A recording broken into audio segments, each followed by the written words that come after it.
Hello guys, welcome to my YouTube channel. कैसे हो आप लोग? Hope you all are fine. So guys, आज हम स्टार्ट करने वाले हैं 8th स्टैंडर्ड ज्योग्राफी का थर्ड चैप्टर का नाम है ह्यूमिडिटी एंड क्लाउड्स। ओके, तो चलिए बढ़ते हैं गाइस हमारे एक्सप्लेनेशन पार्ट की ओर। आप लोग अच्छे से ध्यान दीजिएगा। ओके, सो गाइस देख सकते हो आप लोग, हमारे यहाँ पे चैप्टर का नाम है ह्यूमिडिटी एंड क्लाउड्स। तो सबसे पहले मैं आपको बता देता हूँ कि ह्यूमिडिटी का मतलब क्या होता है। ह्यूमिडिटी मतलब होता है हिंदी में नमी। ओके, नमी बोला जाता है। और इंग्लिश में एक और वर्ड है जो कि है मॉइस्चर। आपको पता रहेगा, ये खास करके विंटर सीजन में होता है और ज़्यादा करके और कहाँ पे होता है, रेनी सीजन में। ओके, और नेक्स्ट जो है वो है क्लाउड्स। ये बात आपको पता होंगी क्लाउड्स क्या होते हैं। ओके, तो चलिए गाइज हमारे एक्सप्लेनेशन पार्ट की ओर बढ़ते हैं। क्या बताया गया है, can you tell, look at the picture shown in figure 3.1।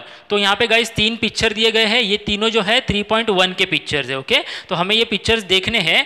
Discuss the weather conditions shown in this picture in the class and write the descriptions in the boxes below। क्या बोला गया है कि आप लोग को ये तीनों पिक्चर्स अच्छे से ऑब्जर्व करने हैं आपके क्लास में, और उसके बारे में डिस्क्रिप्शन जो भी आपको समझता है वो लिख देना है। यहाँ पे जो है ब्लैंक बॉक्सेस भी दिए गए हैं, आप लोग देख सकते हो यहाँ पे। तो यहाँ पे आपको जो है वो फिल करना है आपका डिस्क्रिप्शन जो भी है। तो चलिए एक एक करके पिक्चर्स में क्या बताया गया है ध्यान दे लेते हैं। यहाँ पे It is very sunny today.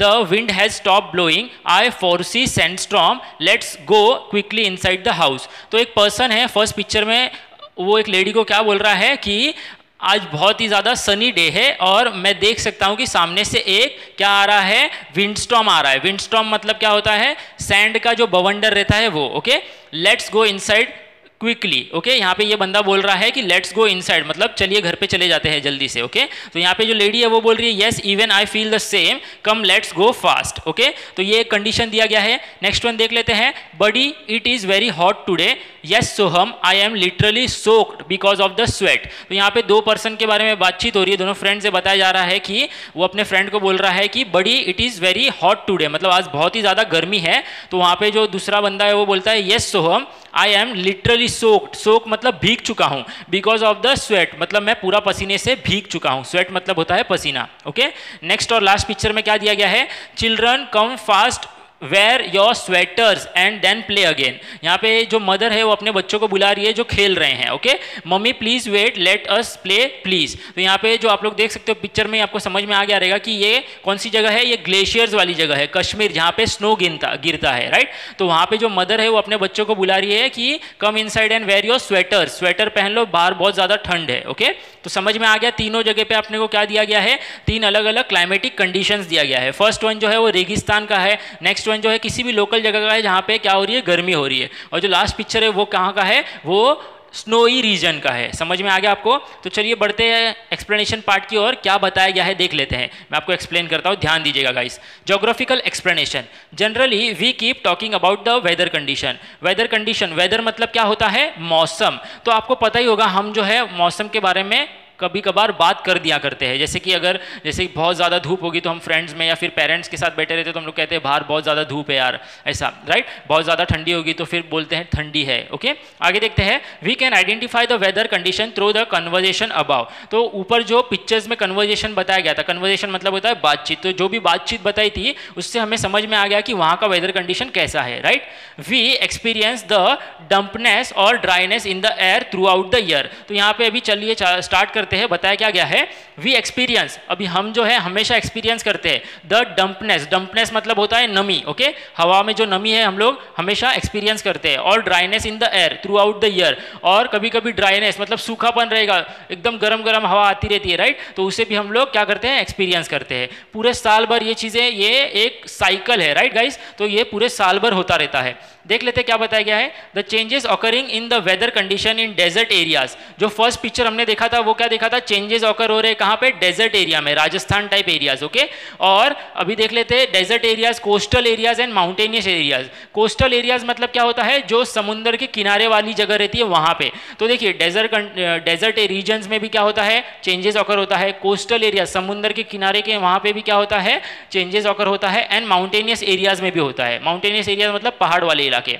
आगे देख लेते हैं, is evident from the figures. Evident मतलब विजिबल, सीन। ओके, हम लोग देख सकते हैं, हम लोग को विजिबल है फ्रॉम द फिगर्स, जो पिक्चर्स हमने देखे थे। ओके, चलिए देख लेते हैं क्या बताया गया यहाँ पे।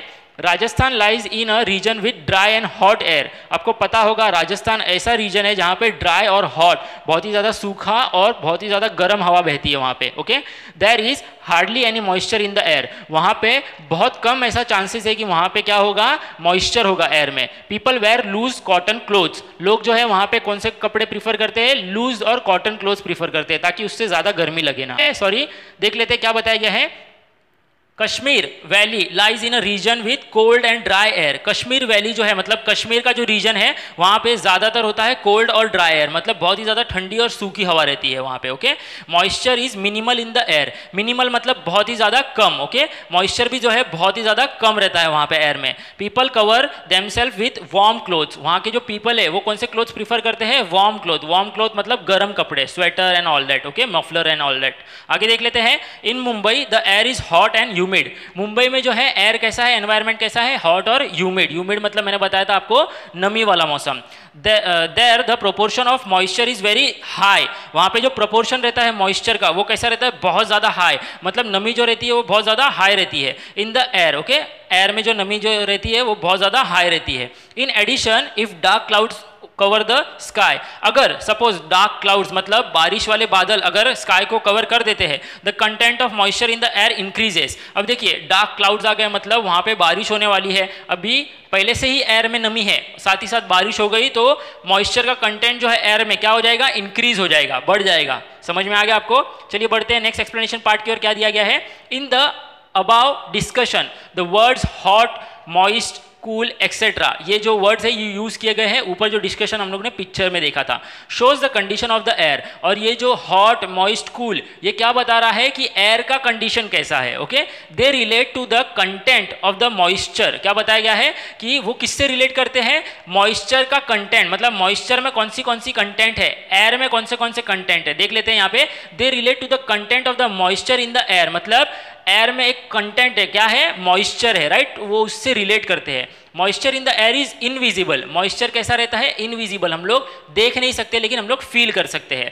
But it is the major component of air. देखिए मॉइस्चर जो है वो इनविजिबल है, हम लोग को दिखता नहीं है, लेकिन एयर का सबसे ज्यादा मेजर कंपोनेंट है। मेजर कंपोनेंट मतलब बहुत ही ज्यादा इंपॉर्टेंट पार्ट, मतलब बहुत ज्यादा पार्ट है एयर में, किसका, मॉइस्चर का। Which is taken into consideration while discussing the weather of any place. अगर सपोज हम लोग कभी भी कोई स्टडी करते हैं किसी प्लेस के वेदर कंडीशंस का, तो सबसे मेन फैक्टर कंसिडरेशन किसका लिया जाता है, मॉइस्चर का, कि मॉइस्चर कितना प्रेजेंट है एयर में। ओके, समझ में आ गया आपको। बढ़ते हैं आगे। For precipitation to occur in any place, अगर हम लोग चाहते हैं या फिर कभी कोई प्लेस पे प्रिसिपिटेशन होता है, प्रिसिपिटेशन मतलब होता है वाटर फॉर्म होता है किससे, फ्रॉम द एटमोस्फियर। ओके, मतलब वाटर बनता है एटमोस्फियर से। To occur in any region, in any place, क्या बताया गया, कोई भी प्लेस में अगर प्रिसिपिटेशन होता है मतलब वाटर फॉर्म होता है एटमोस्फियर से, presence of moisture in the air is very important. अगर वाटर फॉर्म हो रहा है तो वहां पे क्या चीज इंपॉर्टेंट है, presence of atmosphere, presence of moisture. Okay, presence of moisture जो है वो बहुत ही ज्यादा इंपॉर्टेंट है। समझ में आ गया गाइस आपको। चलिए बढ़ते हैं नेक्स्ट एक्सप्लेनेशन पार्ट की ओर। Think about it during winter when you exhale on the glass of your mirror. क्या बताया गया है, विंटर सीजन में अगर आप लोग कोई भी एक ग्लास है वहां पे एक्सहेल करोगे मतलब ब्रीथ आउट करोगे तो क्या होता है, व्हाट हैपेंस, ये पूछा गया है। If you try to do this in summer what doesn't if you try to do this in summer why doesn't this happen. तो जो चीज़ जो है विंटर सीजन में होती है वो समर सीजन में क्यों नहीं होती है। तो सबसे पहले मैं आपको बता दूं, विंटर सीजन में water holding capacity of air जो रहता है वो क्या रहता है, लो रहता है। क्यों, क्योंकि पहले से ही क्या है, एयर में मॉइस्चर है, तो एयर और वाटर और मॉइस्चर जो है होल्ड नहीं कर पाएगा। ओके, और साथ ही साथ विंटर सीजन में लो टेम्परेचर रहता है। ओके, लेकिन अगर सपोज हम लोग बात कर ले समर सीजन की, तब टेम्परेचर कैसा रहता है, बहुत ही ज़्यादा हाई रहता है, राइट। और वाटर होल्डिंग कैपेसिटी जो एयर की रहती है वो क्या रहती है, बहुत ज़्यादा हाई रहती है। तभी तो आपको पता होगा कि ठंडी के मौसम में कपड़े जो है बहुत ज़्यादा लेट सूखते हैं, राइट। आपकी मम्मी जब कपड़े धोती होगी, सूखने डालती होगी तो बहुत ज़्यादा लेट सूखते हैं, आपको पता रहेगा ये चीज़, राइट। साथ ही साथ गर्मी के सीजन में कपड़े जो है जल्दी से सूख जाते हैं। समझ गया आपको इसका आंसर। चलिए बढ़ते हैं, क्या बताया गया है, इवापोरेशन की ओर। Evaporation is the process of converting water into steam और वाटर वेपर। क्या बताया गया है, इवापोरेशन एक प्रोसेस है। कैसा प्रोसेस है, कन्वर्टिंग वाटर कन्वर्ट होता है मतलब चेंज होता है इनटू स्टीम और वाटर वेपर। किसमें होता है चेंज, वाटर वेपर में होता है या फिर स्टीम स्टीम में होता है। ये चीज़ आपको पता होगी गाइज, हम लोअर स्टैंडर्ड से ये चीज़ पढ़ते आ रहे हैं। Because of the sun's heat, और ये किस वजह से होता है ये पूरा प्रोसेस? सन की हीट की वजह से। The water on the earth gets, चलिए क्या बताया गया है पेज नंबर 17 पे ध्यान दीजिएगा गाइज, क्या बताया गया है देख लेते हैं guys. The water on the earth gets converted into water vapour, और जो भी है वाटर वेपर मतलब वाटर साइकिल से क्या होता रहेगा, इवापोरेशन से क्या होता है, जो भी वाटर रहता है अर्थ पे वो किस में कन्वर्ट हो जाता है? वाटर वेपर में। The process of evaporation is dependent on the dryness. अभी जो भी प्रोसेस रहता है इवापोरेशन का वो किसके ऊपर डिपेंडेंट रहता है? ड्राइनेस के ऊपर, टेम्परेचर के ऊपर and the speed of the wind. ये तीन चीजों के ऊपर डिपेंडेंट रहता है गाइस, ध्यान दीजिएगा आप लोग, dryness, temperature and speed of the wind. समझ में आ गया? बढ़ते हैं आगे। If the air is dry and hot, अगर सपोज एयर ड्राई और हॉट है, the rate of evaporation increases. Rate of evaporation क्या होगा? इंक्रीज होगा। अब जैसे कि आपको पता है ज्यादा गर्मी होगी तो वाटर होल्डिंग कैपेसिटी कैसी होगी? ज्यादा होगी, राइट? तो इस वजह से इवापोरेशन जो है ज्यादा होगा। समझ में आ गया आपको? The process of evaporation continues even in dry and cold air. क्या बताया गया है? इवापोरेशन प्रोसेस जो है वो ड्राई और हॉट में ही नहीं, साथ ही साथ ड्राई और कोल्ड एयर में भी कंटिन्यू होता रहता है। On the other hand evaporation occurs very slowly in moist air. क्या बताया गया है? अगर सपोज मॉइस्ट एयर रहा, मतलब पहले से ही एयर में नमी है, तब इवापोरेशन कैसा होगा? बहुत ही ज्यादा स्लो होगा। समझ में आ गया गाइस आपको? If the velocity and temperature of the air is high, अगर वेलोसिटी, वेलोसिटी मतलब स्पीड, ओके, स्पीड और टेम्परेचर अगर एयर में जो है वो हाई है, देन इवापोरेशन ऑकर रैपिडली। तो इवापोरेशन कैसा होगा? बहुत ही ज्यादा फास्ट होगा, क्योंकि टेम्परेचर जो है हाई है, ज्यादा गर्मी है, okay. If the wind is blowing slowly, अगर विंड जो है स्लोली ब्लो कर रहा है एंड एयर इज कूलर, और एयर जो है वो कैसा है? कूलर है, ठंडा है, then evaporation occur very slowly. समझ में आ गया आपको? मतलब इवापोरेशन कैसे होगा? बहुत ही ज्यादा स्लो होगा। समझ में आ गया गाइस आपको? चलिए बढ़ते हैं आगे। क्या बताया गया है? Use your brain power. In which season do the clothes dry fast. अभी देखिए कौन से सीजन में जो है क्लोथ्स ड्राई होते हैं फास्टली। चलिए गाइज, मुझे कमेंट सेक्शन में आप लोग का आंसर चाहिए सबका, ओके। मैं बता भी देता हूं आप लोग को, समर सीजन में जो है क्लोथ जो है फटाफट सूखते हैं। In which season does the clothes take time to dry. कौन से सीजन में जो है क्लोथ जो है बहुत ज़्यादा टाइम लेते हैं सूखने के लिए? What would be the reason? तो इसका आंसर है विंटर सीजन और रेनी सीजन, ओके।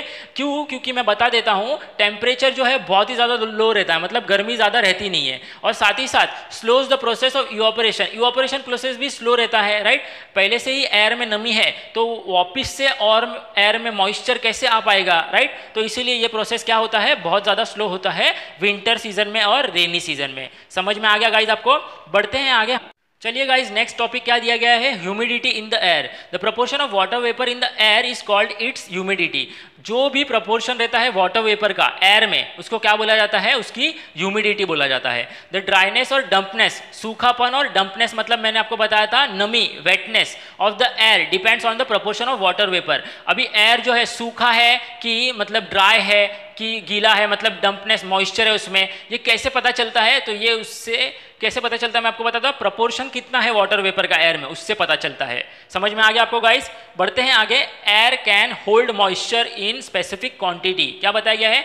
एयर जो है मॉइस्चर को होल्ड करके रख सकता है कुछ ना कुछ स्पेसिफिक क्वांटिटी में ही। मतलब एयर है तो फटाफट जितना चाहिए उतना मॉइस्चर होल्ड करके रखेगा क्या? नहीं, कुछ स्पेसिफिक क्वांटिटी होती है एट स्पेसिफिक टेम्परेचर ओनली। और टेम्परेचर भी स्पेसिफिक होना जरूरी है, हर टेम्परेचर में नहीं होता है। जैसे कि मैंने आपको एक्सप्लेन किया था, टेम्परेचर अगर लो है तो वाटर कैसा मतलब मॉइस्चर कैसा कलेक्ट होगा एयर में। तो अगर सपोज टेम्परेचर जो है हाई है तो मॉइस्चर किस तरह से कलेक्ट होगा एयर में, ये भी अलग फैक्टर्स है, okay.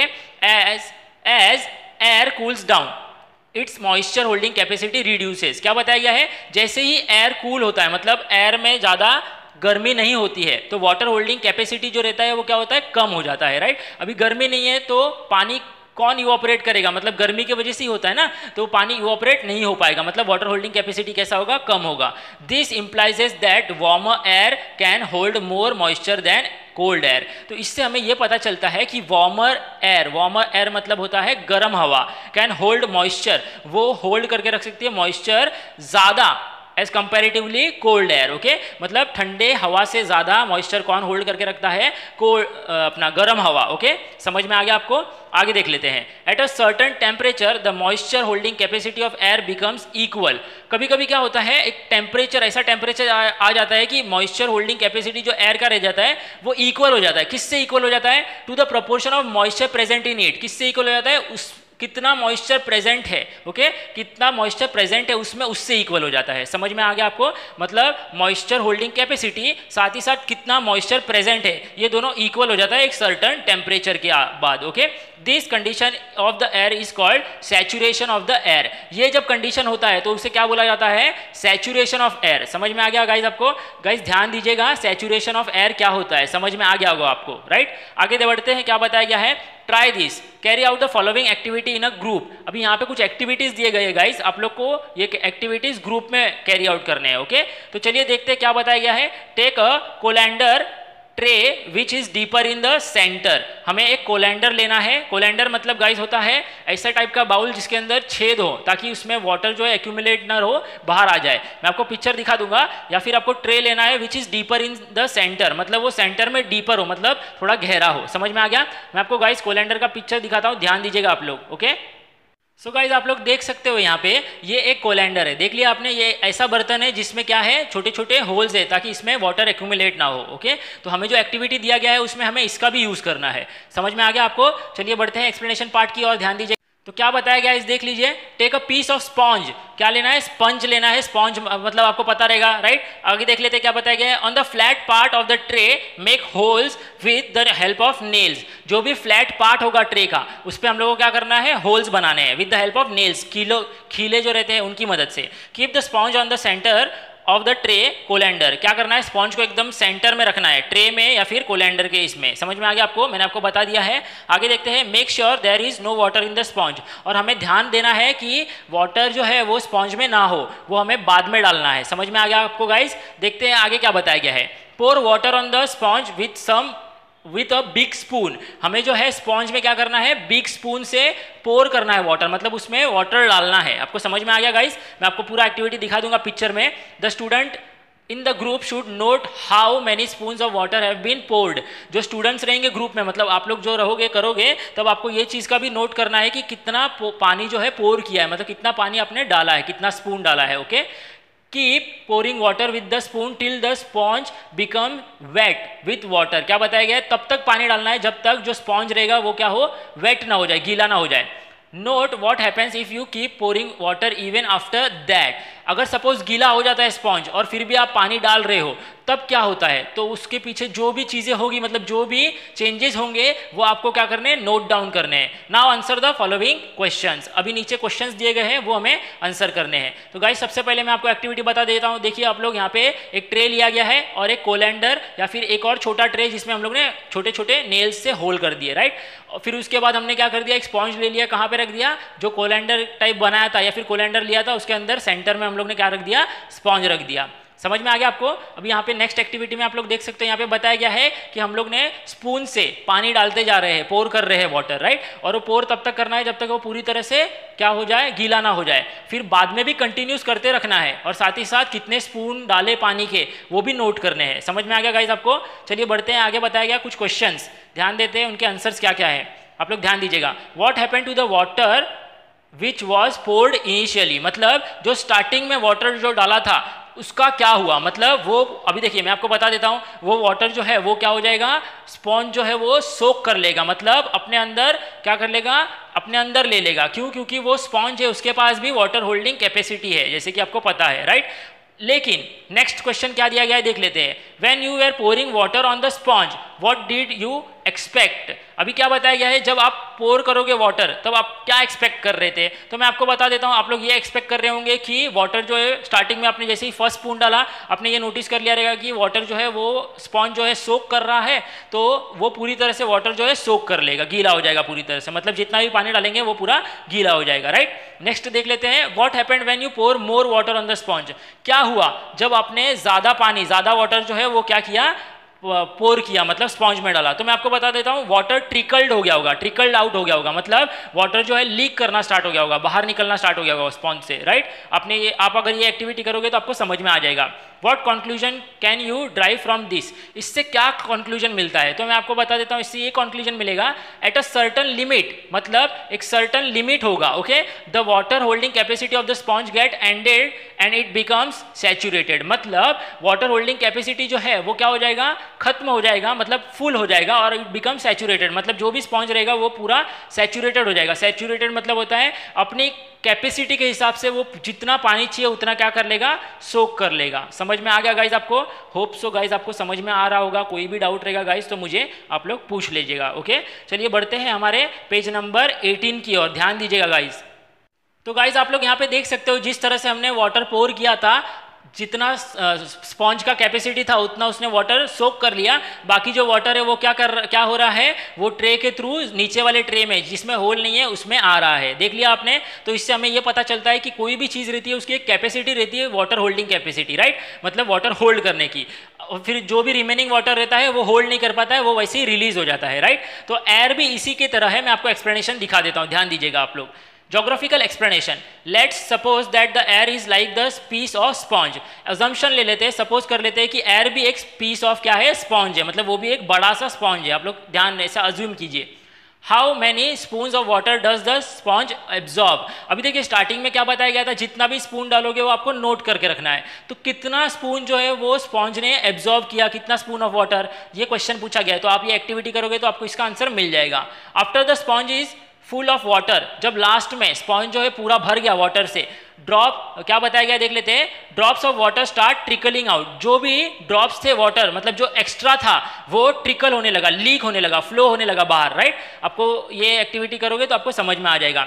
One can tell the number of spoons of water required to make the water trickle down the sponge by observation. आपको स्टार्टिंग में बताया था कि आप लोग जब स्पून से क्या करोगे, वाटर पोर करोगे तो ऑब्जर्व करना है। तो जिसने भी ऑब्जर्व किया रहेगा वो बता सकता है कि वाटर का जो होल्डिंग कैपेसिटी कितने स्पून तक का है, राइट, और कौन से स्पून के बाद वाटर जो है ट्रिकल होना स्टार्ट हो जाता है, मतलब बाहर लीक होना स्टार्ट हो जाता है। समझ में आ गया गाइज? आगे देखते हैं। This implies that the water holding capacity of sponge is fulfilled. इससे क्या पता चलता है हमें कि वाटर होल्डिंग कैपेसिटी जो है स्पॉन्ज का वो क्या हो गया, फुलफिल हो गया, मतलब पूरा हो गया, जब से स्पॉन्ज जो है लीक करने लगा था तब से, राइट। तो ये इंप्लाइज का मीनिंग होता है, इसने सजेस्ट हुआ, हमें ये समझ में आ गया।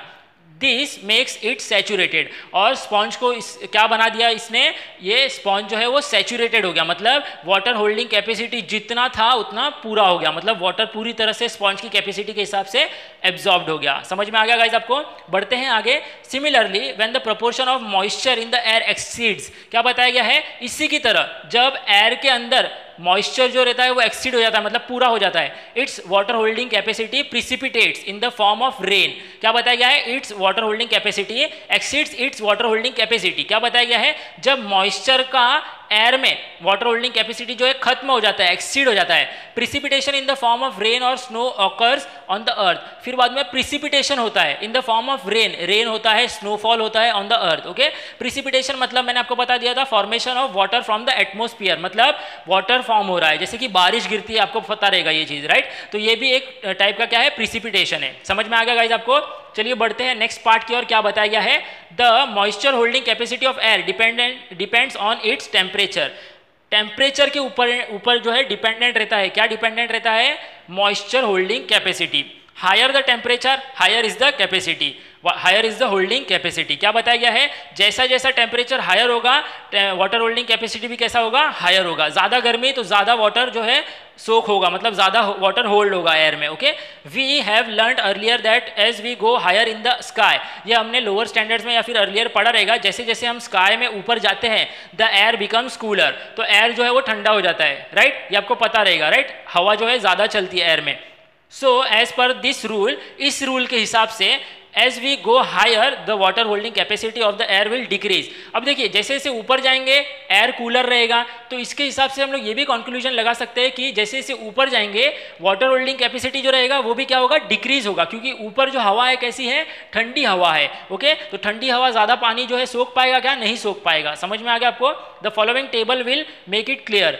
ऊपर जो है एक टेबल दिया गया है, मैं आपको वो बता दूंगा और उससे आपको पूरी तरह से समझ में आ जाएगा। ओके गाइज, चलिए बढ़ते हैं नेक्स्ट पार्ट की ओर। क्या बताया गया है, always remember generally humidity of the air is measured in grams पर क्यूबिक मीटर। अभी देखिए, आप कोई चीज़ खरीदने जाते हो तो आप वो चीज़ किस में, अगर लिक्विड में है तो लीटर्स में खरीदोगे, लीटर्स के हिसाब से मांगोगे, मेजरमेंट लोगे, या फिर सॉलिड में है तो आप लोग किलोस के हिसाब में लोगे, राइट। लेकिन ह्यूमिडिटी जो है वो किस तरह मेजर होता है मैं आपको बता देता हूँ। मेजरिंग यूनिट है ग्राम्स पर क्यूबिक मीटर। ओके, ध्यान में रखिएगा guys. When the humidity in the air is 0 gram per cubic metre, अगर एयर में जो ह्यूमिडिटी है वो ह्यूमिडिटी का कैलकुलेशन बताया गया, अगर 0 ग्राम पर क्यूबिक मीटर है, the air is said to be dry. उस एयर को हम लोग क्या बोलेंगे? Dry air. ओके, क्योंकि उसमें ह्यूमिडिटी जरा भी नहीं है तो वो पूरा एयर कैसा रहेगा? सूखा रहेगा। ओके, 0 दिया गया ना यहाँ पे, समझ में आ गया होगा आपको। If the humidity in the air at 30 degree Celsius temperature, अगर humidity in the air 30 degree Celsius temperature में कितना है? 37 ग्राम्स पर क्यूबिक मीटर अगर है, 37 ग्राम पर क्यूबिक मीटर है, then the air is said to be saturated. मतलब air जो है पूरी तरह से 30 डिग्री सेल्सियस टेम्परेचर पे एयर जो है पूरी तरह से सैचुरेटेड, मतलब पूरी तरह से नमी से भर चुका है। ओके, और कितना नमी होगा, कितना मॉइस्चर होगा उसमें? 37 ग्राम्स पर क्यूबिक मीटर। समझ में आ गया गाइज आपको? चलिए बढ़ते हैं हमारे नेक्स्ट एक्सप्लेनेशन पार्ट की ओर। टेबल दिया गया गाइज यहाँ पे, आप लोग ध्यान दीजिएगा। Give it a try. The water holding capacity of 1 cubic metre of air is in various temperature is given here. क्या बताया गया है? वाटर होल्डिंग कैपेसिटी जो है अलग अलग टेम्परेचर, जैसे कि मैंने आपको बताया था वाटर होल्डिंग कैपेसिटी किसके ऊपर डिपेंडेंट रहता है? टेम्परेचर के ऊपर भी, राइट। तो अलग अलग टेम्परेचर के हिसाब से यहाँ पे दिया गया है। अभी हमको क्या फाइंड आउट करना है? Calculate the difference in the capacities by observing the table. क्या बताया गया है? हम लोग को डिफरेंस, जैसे कि टेम्परेचर अगर फ्लक्चुएट होता है -5, फिर उसके बाद 0, 5, 10, राइट। तो टेम्परेचर फ्लक्चुएट हो रहा है, वाटर होल्डिंग कैपेसिटी भी जो है वो चेंज हो रहा है। तो चेंज कितने से हो रहा है, क्या डिफरेंस है, कितना कितना चेंज हो रहा है वो देख लेते हैं। ओके, तो गाइस फर्स्ट बॉक्स आप लोग देख सकते हो, वहाँ पे दिया गया temperature of the air 0 degree Celsius. Starting में जो है 0 दिया गया, फिर उसके बाद नीचे आप लोग को देख सकते हो, राइट। वेपर होल्डिंग कैपेसिटी ग्राम per cubic metre. Vapour holding मतलब -5 पे कितना वेपर होल्डिंग कैपेसिटी है? 3.26। समझ में आ गया आपको? और डिफरेंस, अभी डिफरेंस कितना है? तो अभी देखिए स्टार्टिंग में जो 5 वाला है, 5 वाला टेम्परेचर जो है -5 वाला, वहां पे डिफरेंस कुछ नहीं है क्योंकि उसको किसी से भी कंपेयर नहीं कर रहे हैं, राइट। अभी नेक्स्ट वन से स्टार्ट करते हैं, मैं आपको एक्सप्लेन करता हूं कैसे हम लोग फाइंड आउट करेंगे। टेम्परेचर क्या दिया गया है? 0 degree Celsius. Water holding capacity क्या है? 4.85, राइट। तो अभी चेंज कैसे हुआ तो मैं आपको बता देता हूं। 4.85 को माइनस कर दीजिए 3.26 से, तो आपका आंसर आ जाएगा 1.59। समझ में आया? तो ये आपका डिफरेंस था। नेक्स्ट उसी की तरह अगर हम लोग +5 में देख लें, मतलब जो 0 के बाद 5 दिया गया है, वहाँ पे वाटर होल्डिंग कैपेसिटी क्या है? 6.80। तो हम लोग को अगर डिफरेंस निकालना है तो हम लोग क्या करेंगे? 6.80 को माइनस करेंगे उसके ऊपर वाले से, 4.85 से, तो उसका आंसर आएगा 1.95। समझ में आ गया आपको? नेक्स्ट वन उसी की तरह आप लोग को ये एक्टिविटी दे देता हूँ गाइज, आप लोग कर दीजिएगा। अगर फिर भी आपको समझ में ना आई है तो आप लोग मुझे कमेंट सेक्शन में पूछ लीजिएगा, मैं आपको एक्सप्लेन कर दूंगा। ओके, चलिए बढ़ते हैं नेक्स्ट एक्सप्लेनेशन पार्ट की ओर। क्या दिया गया है? At 15 degree Celsius the capacity of 1 cubic metre air is to hold. अभी देखिए 15 डिग्री सेल्सियस पे एयर का कैपेसिटी, 1 क्यूबिक मीटर एयर का कैपेसिटी कितना है? 12.8 ग्राम ऑफ मॉइस्चर। मतलब 1 क्यूबिक मीटर एयर रहेगा और 15 डिग्री सेल्सियस टेम्परेचर रहेगा, तो वहां पे मॉइस्चर कितना रहेगा? 12.8 ग्राम मॉइस्चर रहेगा। समझ में आ गया गाइस आपको? If this amount of vapour is present in the air is said to be saturated. अगर इतना अमाउंट अगर प्रेजेंट है वेपर, मतलब 12.8 प्रॉपर है, तो ये एयर को क्या बोलेंगे हम लोग? सैचुरेटेड, मतलब पूरी तरह से ये मॉइस्चर से अपने टेम्परेचर के हिसाब से फिल्ड है। समझ में आ गया गाइस आपको? This humidity in the air is expressed in different ways. ऐसा जो ह्यूमिडिटी है वो ह्यूमिडिटी जो है क्या होता है? एक्सप्रेस्ड होता है अलग अलग डिफरेंट वेज से। ओके, तो आगे का जो एक्सप्लेनेशन है वो अलग अलग डिफरेंट ह्यूमिडिटीज के बारे में ही है, वो हम लोग नेक्स्ट वीडियो लेक्चर में देख लेंगे। तब तक के लिए आप लोग ये वीडियो देख लीजिए, आप लोग को समझ में आ जाएगा। अगर आपको फिर भी कोई डाउट रहेगा गाइस तो आप लोग मुझे कमेंट सेक्शन में पूछ लेना, मैं आपको बता दूंगा। ओके, और अगर आपको अच्छी लगी रहेगी मेरी वीडियो तो प्लीज़ मेरे चैनल को लाइक कीजिए, सब्सक्राइब कीजिए और शेयर कर दीजिए। Okay, thank you.